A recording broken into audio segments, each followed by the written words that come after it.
అదే RTV app వార్తల్ని క్షణాల్లో చదివే అవకాశం ఉంటుంది. ఒక న్యూస్ పేపర్, ఒక టెలివిజన్ ఛానల్ మీ చేతుల్లో ఎప్పుడూ ఉంటాయి.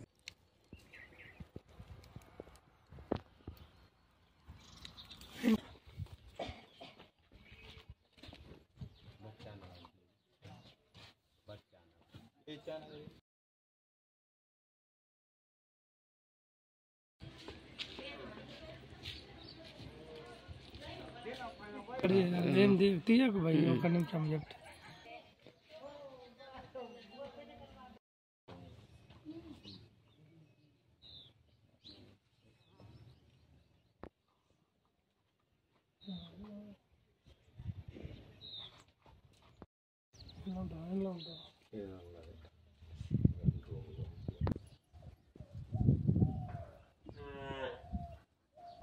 ఏమన్నా జరిగితే మాకు సంతోషం కదా, పేదోళ్ళకు ఏమన్నా న్యాయం జరిగితే మాకు కూడా సంతోషం.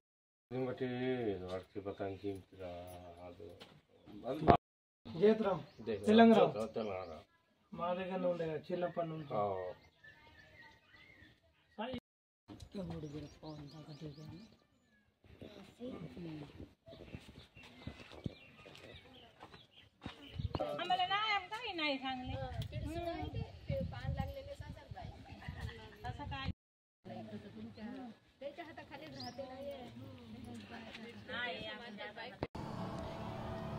ఆదిలాబాద్ జిల్లా ఇచ్చోడలో జరిగిన గిరిజన ఆశ్రమ పాఠశాలలో లాలిత్య మృతి పట్ల ఇంకా సందిగ్ధత ఉంది. ఏం జరిగింది అనే కోణంలో ఇప్పటిదాకా ఎటువంటి సమాచారం అందించలేదు. అసలు పోస్టుమార్టం రిపోర్ట్లో ఏమొచ్చింది అనే కోణంలో కూడా ఎటువంటి సమాచారం లేదని తల్లిదండ్రులు ఆర్టీవీతో మాట్లాడుతూ చెప్పిన పరిస్థితి కనబడుతుంది. అయితే ఆర్టీవీతో తల్లిదండ్రులు మాట్లాడారు.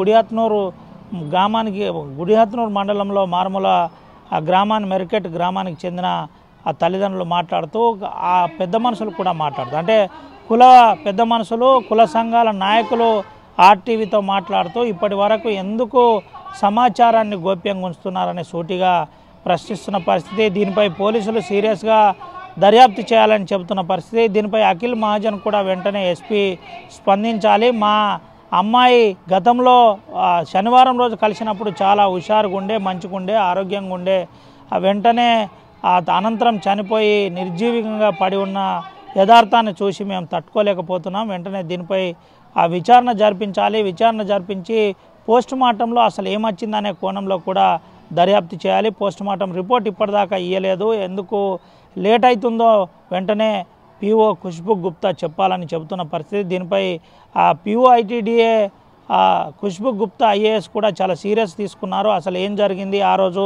ఎవరెవరు కలిశారు, ఏ టైంకు డ్యూటీ చేశారు, డ్యూటీలో ఎవరెవరు ఉన్నారు, ప్రధానోపాధ్యాయుడు ఉన్నాడా లేడా, లేదంటే హాస్టల్లో ఏఎన్ఎం ఉందా, హాస్టల్లో వార్డెన్ ఉందా, ఉంటే ఏం తింది ఏంటి, ఆ రోజు మెనూ ఏం పెట్టిండ్రు, ఏ విధంగా ఉంది అనే కోణంలో డీడీతో ప్రత్యేకంగా దర్యాప్తు చేపిస్తున్న పరిస్థితి. దీనిపై ప్రత్యేకంగా ఒక దర్యాప్తు టీమునే ఏర్పాటు చేసినట్టు మనకు సమాచారం ఉంది. దీనికి సంబంధించిన అంశంలో సీరియస్గా తీసుకుంటాం, ఎవరిని వదిలిపెట్టే పరిస్థితి లేదు. ఒకవేళ ఎక్కడైనా తప్పిదం జరిగితే చాలా సీరియస్గా యాక్షన్ ఉండబోతుందని చెప్పే ప్రయత్నం అయితే పీఓ ఐటీడీఏ చేసిన పరిస్థితి. అయితే గిరిజన సంఘాలు ఈ అంశం మీద చాలా సీరియస్గా తీసుకున్నాయి. స్థానిక ఎమ్మెల్యే బోత్ అనిల్ జాదవ్ కూడా కొంత తన నిరసన వ్యక్తం చేసిన పరిస్థితి. ప్రభుత్వం పట్టించుకోవట్లేదు, నిర్లక్ష్యంగా వ్యవహరిస్తున్నారని చెప్పిన పరిస్థితి కనబడుతుంది. ఇప్పటికైనా మెరుగైన సౌకర్యాలు కల్పించాలని బోత్ ఎమ్మెల్యే చెబుతున్న పరిస్థితి. వెంటనే ఆ మరణానికి గల కారణాలు చెప్పాలని ఆదివాసీ సంఘాలు డిమాండ్ చేస్తున్న పరిస్థితి కనబడుతుంది. సుమంతరావు వినాయక, ఆర్టీవీ, ఆదిలాబాద్ నుండి. చిక్రం వనమాల నా పేరు. మా మరిది కూతురు ఆశ్రమ స్కూల్లో చదువుతున్నది. అయితే వాళ్ళు ఎక్స్పైర్ అయిందని ఫోన్ చేయలేరు, మాకు ఇట్లా పేషెంట్ ఉన్నదని చెప్పలేరు, ఏం చెప్పలేరు. అయితే సడన్లీ 7 గంటలకు ఫోన్ చేసి మీ బిడ్డ ఇట్లా చనిపోయింది అని ఫోన్ వస్తే మేము తొందరపాటుగా వెళ్ళిపోయినాం. వెళ్ళేసరికి మరి మా వాళ్ళైతే రానియ్యండి, మేము అంతవరకు ఉంటామంటే మాకు ఉంచలేరు ఆడ. అయితే బోత్లో తీసుకుపోయినారు. బోత్లో తీసుకుపోతే మళ్ళా న్యాయం కావాలని మేము అందరు మా ఊరు వాళ్ళు అందరు వచ్చేదాకా మేము అక్కడనే వెయిట్ చేసినాం. మరి మేము అట్లనే కోరుకుంటున్నాం. మేము బీదవాళ్ళు, మాకు కూలి చేసేవాళ్ళం. మేము మా బిడ్డ ఇట్లా అయింది, మాకు ఏదన్నా ఒకటి ఇట్లా సాయం చేస్తే బాగుంటుంది, లేకపోతే మేము ఐటీడీఏకి పోయి ఇట్లా మా ఊరు వాళ్ళందరూ పోయి మాకు న్యాయం చేసేదాకా మేము అందరం కలిసి అక్కడ ఆడదాకా పోయి మేము ఏదన్నా మాకు చేసే వరకు మేము అంటే మా బిడ్డకు ఇప్పుడు ఏమైందని మాకు తెలియలేదు, రిపోర్ట్లు ఇంకా మాకు చెప్పలేదు. మేము లేకపోతే ఐటీడీఏకి పోయి మాకు సాయం అయ్యే వరకు మేము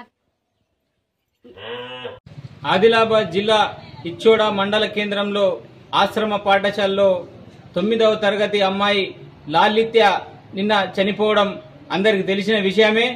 ఈ విషయాన్ని తెలుసుకున్న అక్కడ ఉపాధ్యాయ మరియు విద్యార్థులు ఈ అమ్మాయి ఎందుకు లేవట్లేదు అనేసి చూస్తే ఆమె చనిపోయి ఉంది. అప్పటి వరకు కూడా ఎవరికి కూడా ఆ విషయం తెలియదు. అంటే అమ్మాయికి ఏమైందనే విషయాన్ని కూడా పరిశీలించకుండా అక్కడ ఉన్నటువంటి ఏఎన్ఎం గారు అదేవిధంగా వార్డెన్ గారు అక్కడ ఏం చేస్తున్నారు అనేసి మేము అడుగుతున్నాం. ఎందుకంటే అక్కడ తండ్రికి మార్నింగ్ ఫోన్ చేసిన వెంటనే ఇతను వెళితే అతనికి లోపల చూడనీయకుండా ఇతన్ని బయటికి నెట్టుకుంటూ అమ్మాయిని ఒక పోలీసు వెహికల్ వచ్చి ఆ వెహికల్లో పోస్ట్ మార్టంకి తీసుకుపోవడం అనేది ఇది చాలా బాధాకరం. ఎందుకంటే తల్లిదండ్రులు వాళ్ళ పాపని కూడా ముట్టనివ్వలేదు. ఎందుకంటే ఇదంతా ఏం జరుగుతుంది, తెలంగాణ రాష్ట్రంలో కాంగ్రెస్ ప్రభుత్వానికి ఏమన్నా సోయుందా అనేసి మేము ఈ సందర్భంగా అడుగుతున్నాం. ఎందుకంటే ఆదివాసుల మీద చాలా అగత్యాలు జరుగుతున్నాయి. ఇంతకు ముందు ఆసిఫాబాద్ జిల్లాలో ఒక ఘటన జరిగితే ఇది ఆదిలాబాద్ జిల్లాలో ఇంకొక ఘటన. ఏంటిదంటే ఒక సంవత్సరం లోపలనే ఇన్ని ఘటనలు జరగడం ఇది చాలా బాధాకరం. అంటే ఆదివాసుల మీద కాంగ్రెస్ ప్రభుత్వానికి చాలా చిన్న చూపు ఉందనేసి ఈ సందర్భంగా మాకు అర్థమైంది. అదే విషయాన్ని ఈ అమ్మాయి పైన పూర్తి విచారణ జరగాలి. ఎందుకంటే పోస్ట్ మార్టం లో కూడా ఎటువంటి రిపోర్ట్ వాళ్ళు ఇవ్వలేదు. ఈ ఘటన చూస్తే ఆదివాసుల మీద కాంగ్రెస్ ప్రభుత్వం చేస్తున్న ఒక హత్యగా అనిపిస్తుంది. ఆ అమ్మాయికి ఏం జరిగిందన్న విషయాన్ని కూడా ప్రభుత్వం చెప్పలేదు. అదేవిధంగా ఈ ఐటీడీఏకి సంబంధించిన ఏటీడీఓ గారు వచ్చి ఆ అధికారి కూడా అతను చెప్పే విషయం చాలా దారుణంగా ఉంది.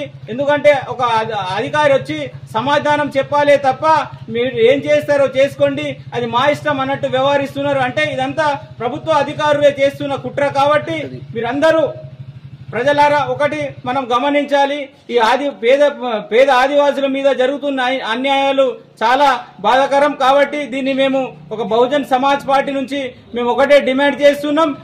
కుటుంబ సభ్యులకి ఒక తండ్రికి తప్పకుండా గవర్నమెంట్ ఉద్యోగం ఇవ్వాలి.